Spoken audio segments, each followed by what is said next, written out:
So you might have seen the headlines, another border conflict flaring up between Cambodia and Thailand. But what if I told you this wasn't really about a border at all? Today, we're pulling back the curtain on what's really happening. It's a story about a strongman's final, desperate gamble to secure a political dynasty. So what is really going on? I mean, why is Cambodian leader Hun Sen making such a huge deal out of this conflict? It's the most intense it's been in years, and on the surface, it seems to have just erupted. But when you start to look closer, the pieces of a very deliberate, very calculated plan begin to fall into place. You see, this is not just about some disputed territory. This is a story that's driven by one man's deep-seated fear of his own mortality, his absolute obsession with holding on to power, and this incredibly detailed mission to make sure his son takes over, no matter what it takes. All right, so let's dive into the first big clue that this whole crisis might be, well, manufactured. And if this strategy feels kind of familiar, that's because it should. We've seen this playbook before, and it always centers on one thing: stoking nationalism, right when an election is around the corner. Just look at this timeline. It's uncanny.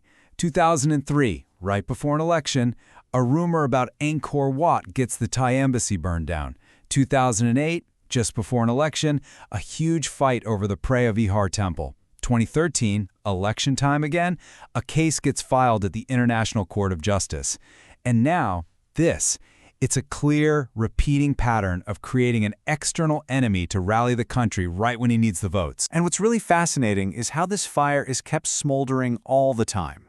It's literally baked into the language. In Khmer, the common word for Thais, siem, translates to thieves. For their other powerful neighbor, the Vietnamese, the word is yuan, which means lepers. When you have that kind of language embedded in the culture, you can see how easy it is to spark that us versus them fire whenever it's politically convenient. Okay, but this time feels different, because the stakes are so much higher than just winning one more election.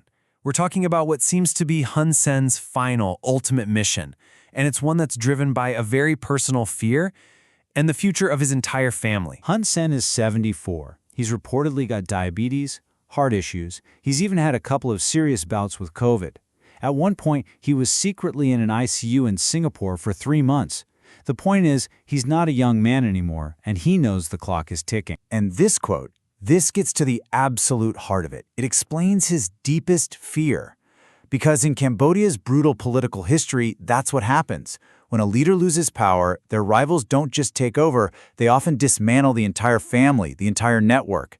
He's seen it happen, and he's dead set on making sure it does not happen to his family. So what do?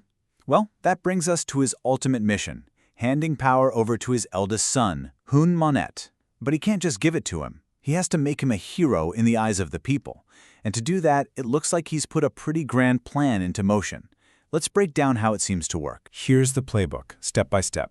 First, you engineer a crisis, like a border dispute, to get the whole country paying attention. Step 2, you create a hero. You position your son, Hun Manet, as the calm, strong leader who swoops in to solve the problem. Step 3, you control the story, which is easy when your family controls the media. And step 4, you get rid of anyone who could possibly stand in your way, which he's been doing for years, purging any powerful figures not totally loyal to him. And what this creates is this huge gap between the public story and the real goal. The message blasted to the Cambodian people is simple. Thailand is bad, we are the victims, but thank goodness a brave new leader, Hun Manet, is here to bring peace. But behind the curtain, the real goal seems pretty clear. Use this manufactured crisis to make my son look strong enough to protect our family's power for another generation. So you have to be asking, right? How can he be so bold? How can he get away with a plan this risky on the world stage? Well, to get that, you really have to look at his history. It is a long history of turning on anyone and everyone. Loyalty is a tool, used only as long as it's useful for his own survival. I mean, the track record is just stunning. He first came to power by betraying his old allies in the Khmer Rouge. Then he betrayed his backers in Vietnam by siding with China. He betrayed the entire ASEAN alliance by blocking them on behalf of China. He's crushed all his political rivals. He even effectively controls the monarchy after making sure a much less influential prince became king, so the throne would never be a threat. So what gives him the confidence to do all this? To ignore allies, to ignore the West? It's one word: China. With the full political and economic backing of a superpower, he basically feels he's untouchable. He can do what he wants at home, and he can do what he wants on the world stage. So all of this incredibly complex, high-stakes plan to secure a dynasty, it all leads to one massive question. Is it actually working? I mean, is the public really buying into this story? Well, take a look at this. This is from an internal online poll back in 2018, before the opposition was completely dismantled. It asked people who they really wanted as prime minister. The results are staggering.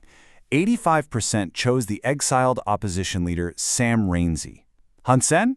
He polled at just 7.5%. That suggests his power isn't built on popular support. It's built on an iron fist. And that right there is the terrifying risk at the heart of this whole gamble. Because those generals he got rid of, the opposition he silenced, and that massive silent 85% from the poll, they didn't just vanish. They're still there. They're waiting. The whole country is like a political tinderbox. And right now, his personal power is the only thing keeping the lid on. So it all comes down to this incredible race against time. Can he build this heroic legacy for his son and lock down his family's future before his own time is up? It leaves us with a huge and honestly a pretty unsettling final question.